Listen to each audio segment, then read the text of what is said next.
하나님 말씀은 창세기 49장 13절부터 17절입니다. 우리 교독하겠습니다. 스불론은 해변에 거주하리니 그곳은 배 매는 해변이라 그의 경계가 시돈까지로다. 이사갈은 양의 우리 사이에 꿇어앉은 건장한 나귀로다. 그는 쉴 곳을 보고 좋게 여기며 토지를 보고 아름답게 여기고 어깨를 내려 짐을 메고 압제 아래에서 섬기리로다. 다는 이스라엘의 한 지파같이 그의 백성을 심판하리로다.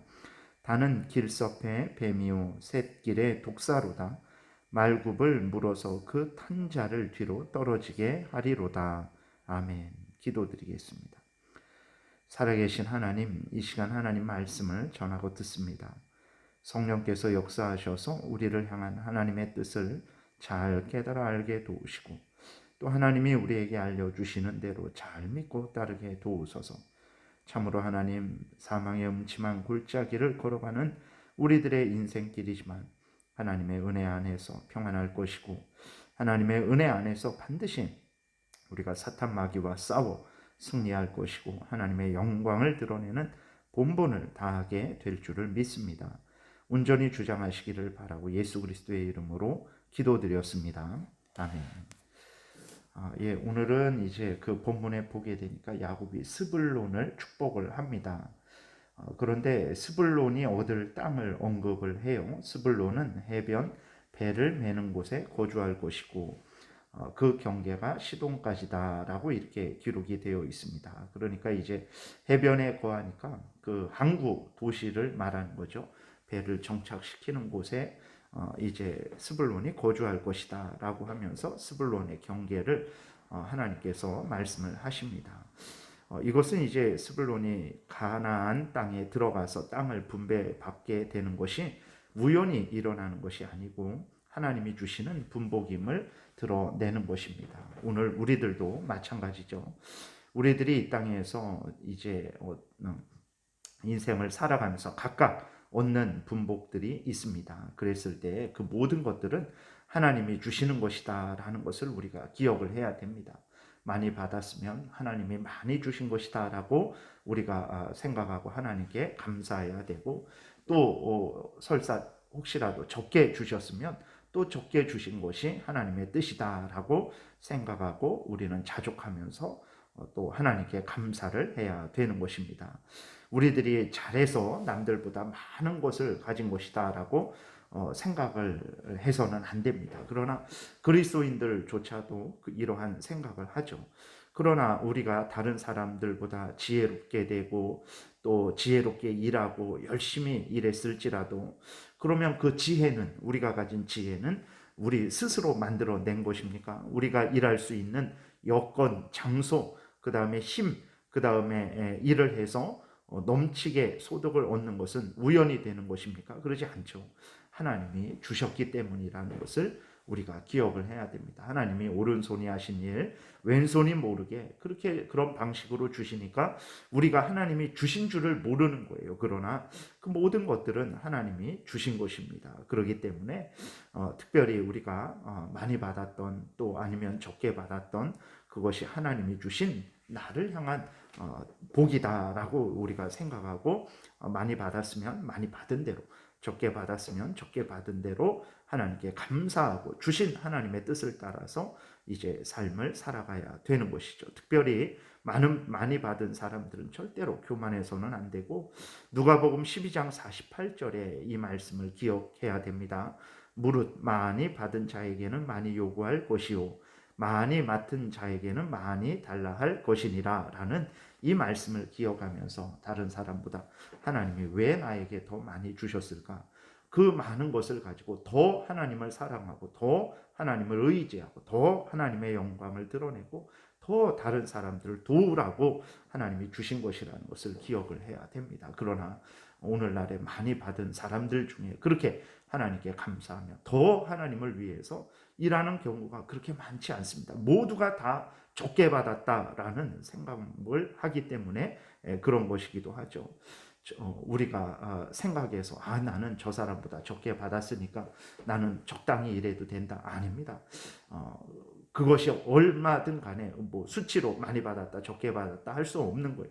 그러나 하나님 앞에 섰을 때 우리 모두는 많이 받은 자들입니다. 그렇기 때문에 사람과 비교해서 나는 적게 받았으니까 적당히 일해야 되겠다 이런 생각에서는 안 되고, 하나님 앞에 서서 하나님이 우리에게 생명을 주시고 온 천지 만물을 주시고 또 우리로 하여금 이렇게 먹고 입고 마실 것을 주셔서 살아가게 하신 것, 이거 많이 받은 것들입니다.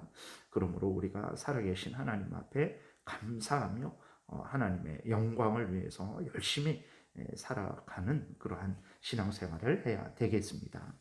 그 다음에 이제 이사갈을 향한 하나님의 뜻을 선포해요. 14절부터 보니까 이사갈은 양의 우리 사이에 꿇어앉은 건장한 나귀로다. 그는 쉴 곳을 보고 좋게 여기며 토지를 보고 아름답게 여기고 어깨를 내려 짐을 메고 앞제 아래에서 섬기리로다 라고 이렇게 기록이 되어 있습니다. 이사갈은 하나님의 은혜로 건장한 나귀, 힘있는 지파가 될 것을 이제 이야기하는 것입니다. 그러나 문제는 무엇이냐면 이사갈은 하나님이 주신 그 힘을 가지고 가나안 땅을 정복하고 개척하는 것이 아니라 그냥 그 땅에서 편안하게 산다면 노예로 살아도 된다라는 그러한 마음을 가지게 될 것을 하나님이 경고하고 있는 거예요. 오늘 우리들에게도 이러한 하나님의 경고를 깊이 이제 받아들여야 됩니다. 하나님이 우리에게 힘과 지혜, 수많은 기회를 허락하세요. 왜 허락하십니까? 그것들을 가지고 하나님의 영광을 드러내라고, 담대히 열심히 일하라고 하나님께서 우리에게 힘과 지혜, 수많은 기회를 허락하시는 것입니다. 그러나 우리가 그러한 은혜를 받아놓고도 하루하루 그냥 편안하게 적당히 살아갈 수 있다면 우리가 뭐 더 그렇게 하나님을 위해서 열심히 나가 싸워야 되는가? 우리가 정말 강한 군사로 뭐 굳이 그렇게 살아가야 되는가? 그냥 하루하루 적당히 먹고 마시면서 살아가면 되지라는 그러한 생각을 할 수 있는데 절대로 그래서는 안 된다는 것을 우리가 기억을 해야 됩니다. 물론 세상을 거스르면 힘이 들죠. 세상이 흘러가는 대로 따라 살아가면 다 편합니다. 그러나 세상의 그 흐름을 거슬러서 살아계신 하나님을 드러내며 하나님의 영광을 위하고 하나님의 말씀을 따라 살아가고자 하면 힘들고 어려워요. 그러나 하나님께서 그것을 우리에게 원하십니다. 그래서 우리에게도 힘을 주신 거죠. 나귀 같은 강건한 힘을 주신 거예요. 그러나 앞에서 말씀드렸듯이 이사갈은 그러한 힘을 받고도 하나님의 영광을 위하고 열심히 자신의 본분을 다한 것이 아니라 압제에서 살더라도 뭐 이 땅이 좋고 여기에서 적당히 또 먹을 거 먹고 마실 거 마시면서 살아가면 되지 않는가 하는 아주 이러한 비굴한 그러한 마음과 태도로서 삶을 살았는데, 우리가 이 말씀을 하나님이 기록하셔서 모든 하나님의 택한 백성들로 하여금 절대로 세상과 타협하지 말 것을, 적당히 살아가는 그것을 인생의 목적으로 삼지 말 것을, 하나님이 주신 그 모든 힘과 지혜와 기회를 썩히지 말 것을 우리에게 말씀하고 계시다라는 것을 우리가 기억해야 되겠습니다. 그 다음에 16절부터 보게 되면 이제 단 지파에 대해서 말합니다. 단은 이스라엘의 한 지파같이 그의 백성을 심판하리로다. 단은 길섭의 뱀이요 새길의 독사로다. 말굽을 물어서 그 탄자를 뒤로 떨어지게 하리로다. 이렇게 기록이 되어 있습니다.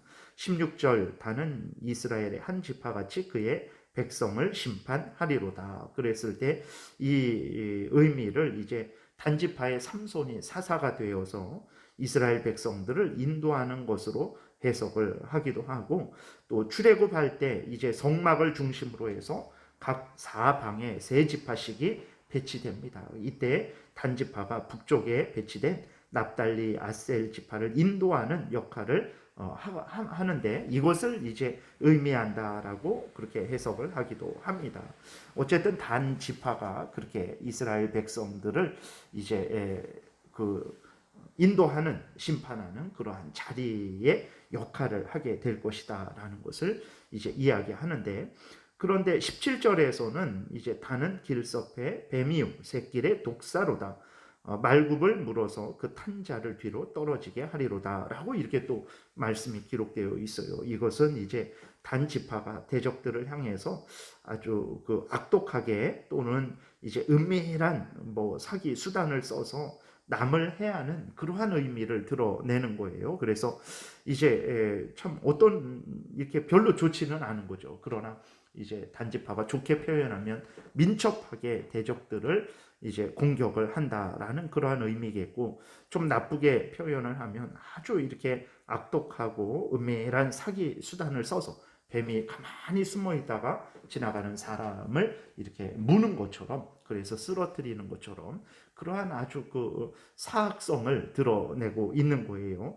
우리가 이 말씀을 통해서 그리스도인들이 어떠한 마음과 태도로 삶을 살아가야 될까를 또한 우리가 생각을 해야 되겠습니다. 그리스도인들은 늘 하나님 앞에서 범사에 정직하고 신실하게 성실하게 그러한 마음과 태도로 삶을 살아야지, 가만히 숨어 있다가 뭐 다른 사람, 나와 맞지 않는 사람, 내가 싫어하는 사람들을 공격해서 쓰러뜨리는 그러한 아주 교활하고 또 이렇게 사기성이 짙은 그러한 마음과 태도를 가져서는 안 되겠습니다. 항상 살아계신 하나님 앞에서 정직하고 또 항상 한결같고 신실하고 음영하지 않게 그러한 참 그리스도인으로서 본분을 다하는 우리들이 돼야 되겠습니다. 기도드리겠습니다. 살아계신 하나님, 감사합니다. 우리들이 무엇이간데 하나님의 그러한 뜻을 이렇게 밝히 드러내셔서 우리가 일상을 살아갈 때에 항상 하나님을 경외하고 하나님의 말씀을 따르며 우리의 죄성을 따르지 않고 또 악한 사탄 마귀의 유혹을 따르지 않게 하시는지요. 하나님 아버지께서 이렇게 성경을 통해서 우리에게 알려주시는 이러한 하나님의 뜻을 잘 깨달아 알게 도우시고 또 하나님이 알려주시는 대로 잘 믿고 모든 삶 살아가게 도우소서.